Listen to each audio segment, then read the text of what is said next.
Hello everyone and welcome to this episode of Owners and Their Cars.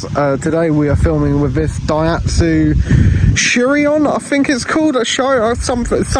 It's a Daihatsu something that I can't remember the name of. But we're going to be filming with this today. Let's meet the owner.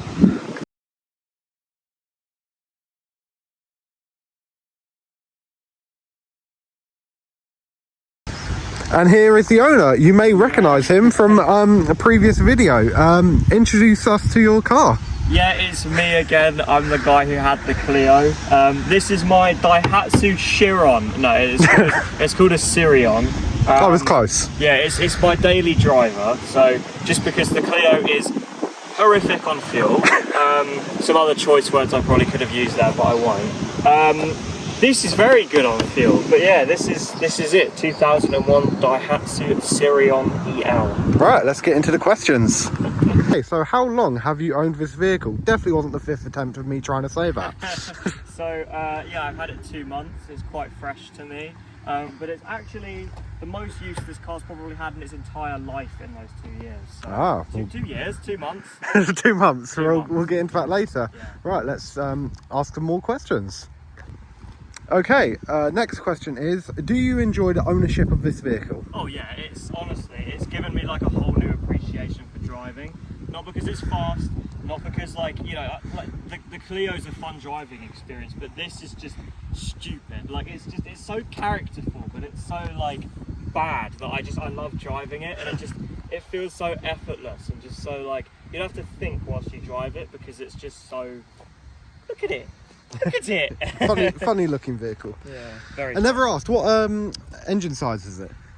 It is 1 litre, or to be specific, 989 cubic centimetres. Ah, perfect.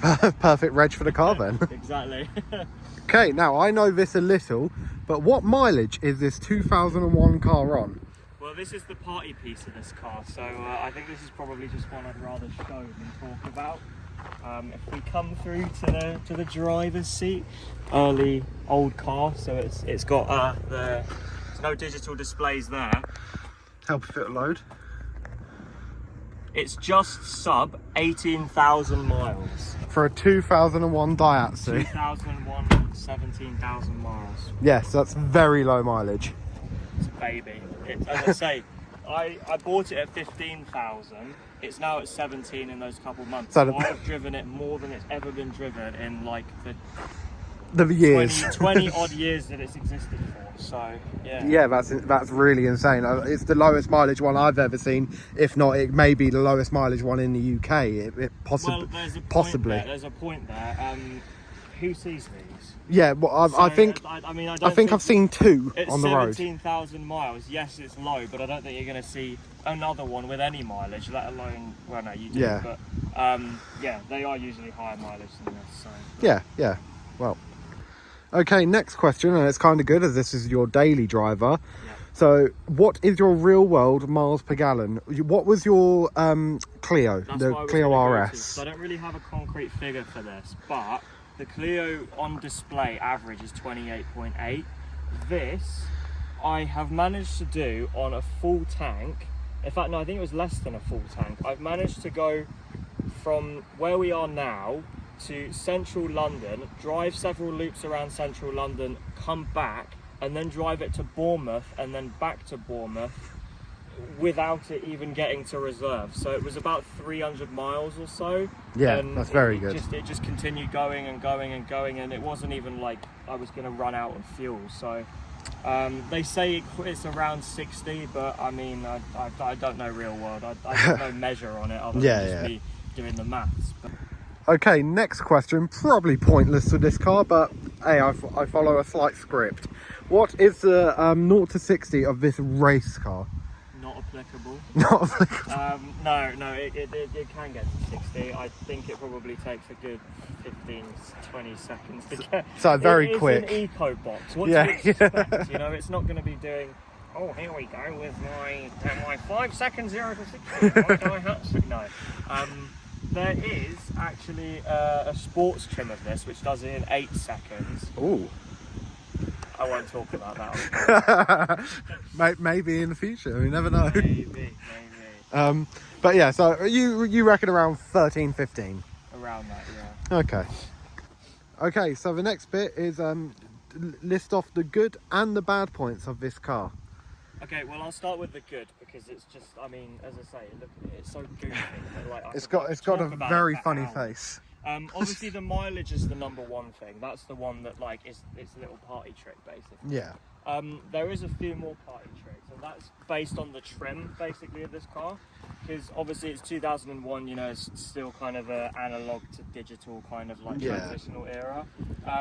If we open up the car again, as you can see, we got electric windows all round, which now obviously is a given, but back then, in 2001, a lot of these had like manual wind windows.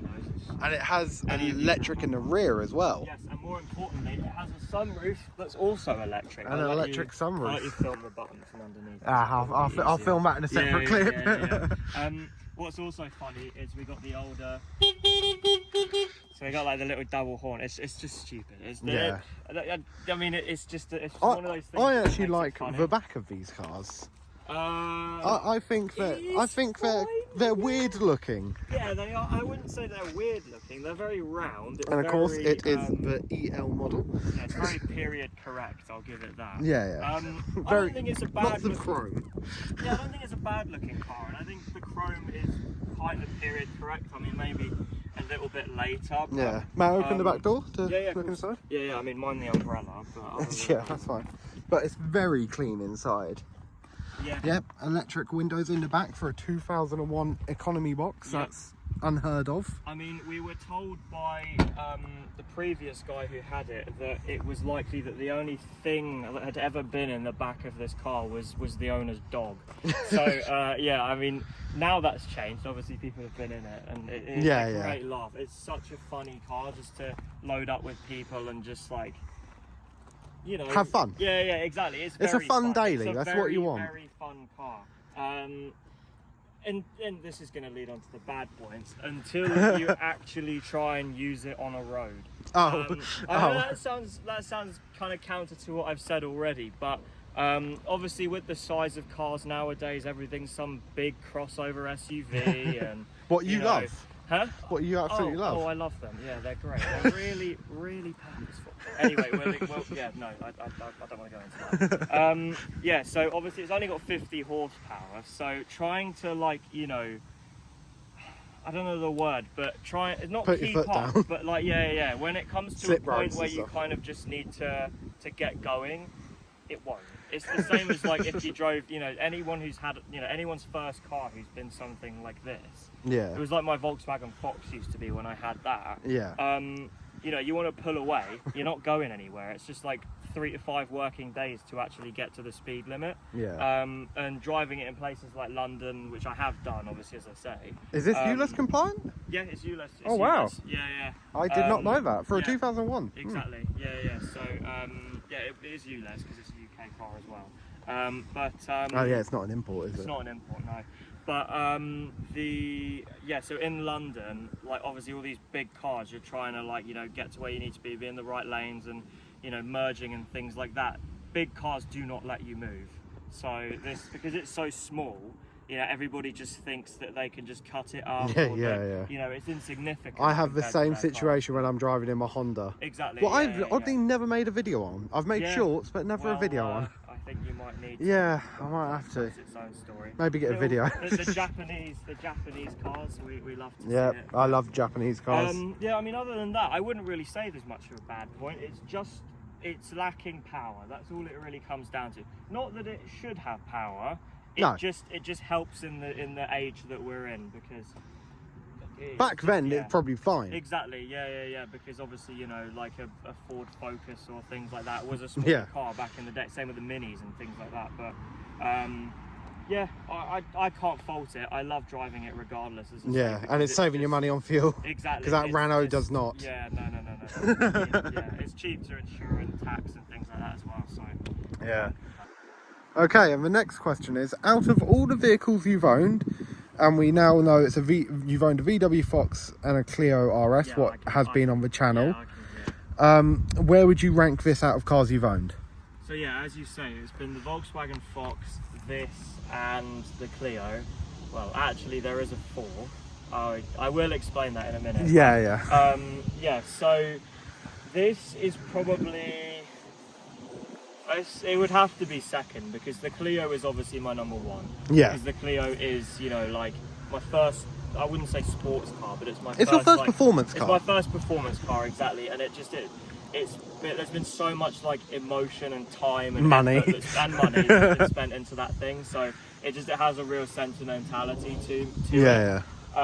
This has a sentimentality to me as well, just because, you know, it brought back why I loved my VW Fox so much, because I had that car for 2 years and it wasn't good and it wasn't like amazing, yeah, but it was very characterful and it served a purpose, and this serves a purpose as well. It does exactly what I need it to do in, you know, it's very much like the Fox, as much of a fashionable and goofy way that it possibly can.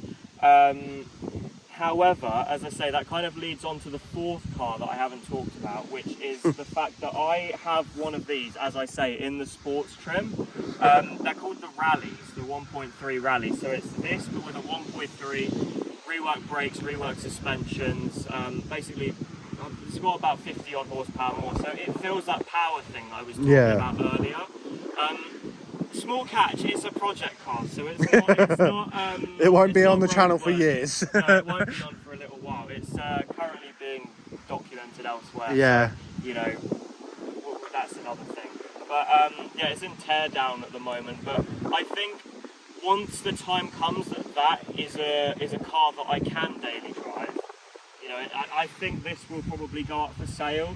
If anyone's interested. As much as I love it, and as much as, you know, it is a sentimental car for me because it fills that purpose, that will be a more sentimental car because it will have been built from the ground up, basically, because it's currently, you know, like crash damaged and things like that. Yeah, I know. It's in a sorry state at the moment. Yeah, exactly. And it fills the gaps, basically, that I have with this car. Yeah. Not that there's many, but it's just enough that, like, I think that car will be something special. The problem with this is, and I remember you said it on when you first started daily driving it, it's such nice interior quality, like it's got original paint, like you don't want to put too many miles on it. It's people have called it museum fresh, it's mint condition. Obviously no one would care if a Daihatsu was in a museum. No. Like, it is, you know, it's of that condition that, like, you know, we went to Hampton Court Concourse a couple of weeks ago, and this car was lower mileage than probably about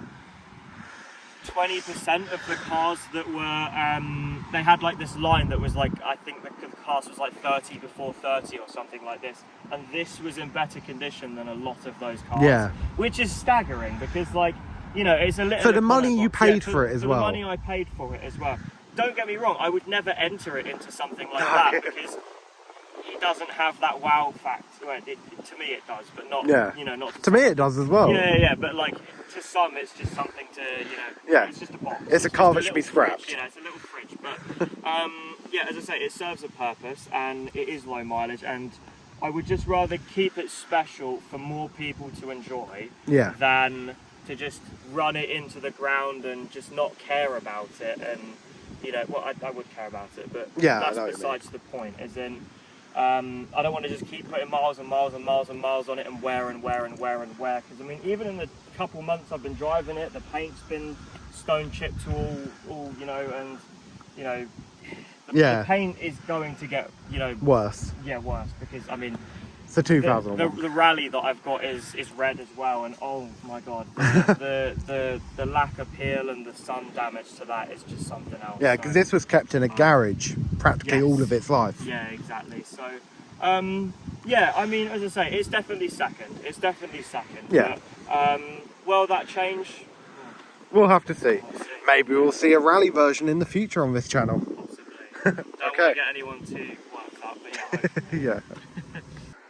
Well, thanks to James for bringing his car down for me to film today. All your whatever you want will be in the description, your Instagram or whatever.